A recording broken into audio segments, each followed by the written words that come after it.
Well, I'm Fernandez. This is Kyle Glaser with HS Game Time and PE.com. Some great finishes for inland area teams in the high school baseball championship games. And Kyle, let's go back to the CIF Division II championship game before we go here at UC Riverside. But we had Temecula Valley at Dodger Stadium, back for the second year in a row, playing for that D2 crown.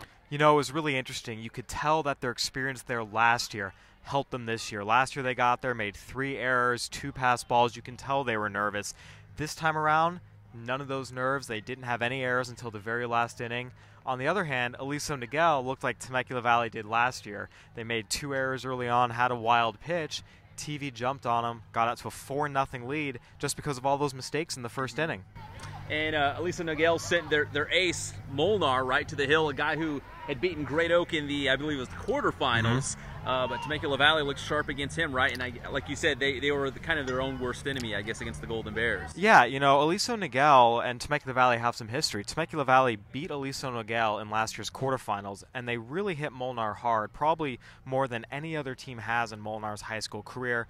They weren't as successful yesterday, but they still had 6 or 7 hits. They still had a lot of hard contacts. You could tell they weren't intimidated by Kyle Molnar. And I think that helped too, because even though, yes, there were those mistakes, they scratched a run across in the 7th. They got some key hits off of Molnar. Samari Buchanan with a hard RBI single, AJ Sawyer with a hard RBI single. So they were hitting him. And I think it really was just a combination of that confidence of being there before, confidence of knowing they could succeed against Kyle Molnar, and just that general feeling of we're supposed to be here, this is ours to lose.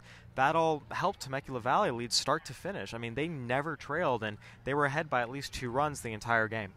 Now, as good as the Golden Bears looked in that championship game against Aliso Niguel just a couple weeks ago, things weren't going so well for Temecula Valley. They're not your typical wild card team either. I mean, this was a team that had a lot of talent, and we've talked about this, Kyle. They just had to put it together, and they did just in time for this playoff run. You know, I think some of it was how strong the Southwestern League is. We spoke earlier in the year. Max Preps rated it the #1 toughest league in the entire country, and so they lost 4 of 5 to end their season. One of those losses was to Elk Grove, the CIF Sac Joaquin section champion, so they weren't losing to bad teams. That was the Boris Classic Championship, right? Right, where they had to drive 8 hours just to get there. So I think that, yes, they lost 4 of their last 5, but it was against great teams. So I think it was a mistake for anyone to read too much into that.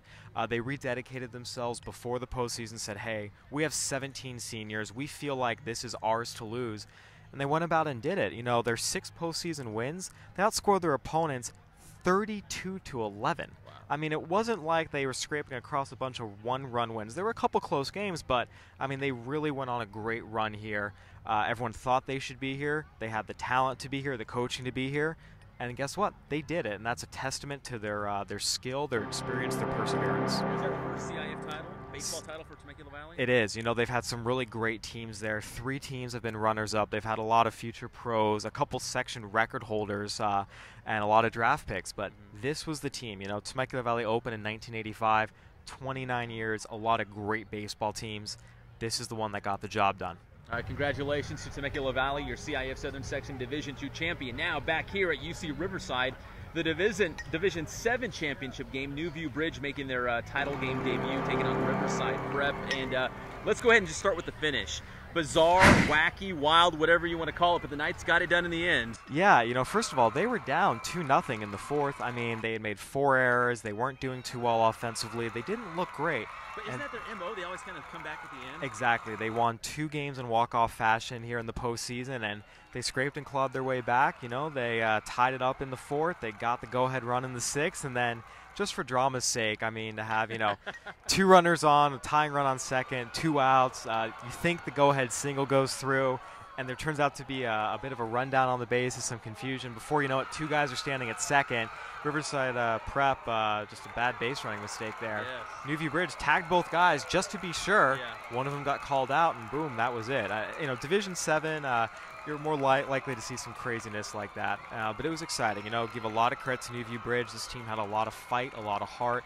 We saw it all season long, all postseason long especially. And on the biggest stage, they played their game.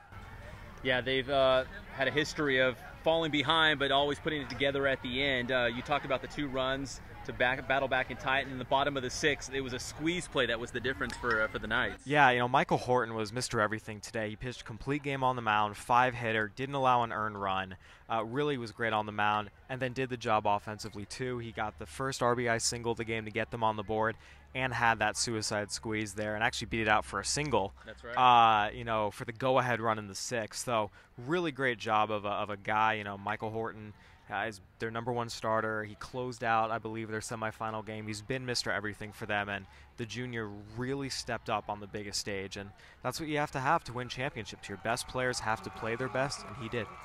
So not too bad. 2 champions from the inland area, Temecula Valley and Nuview Bridge.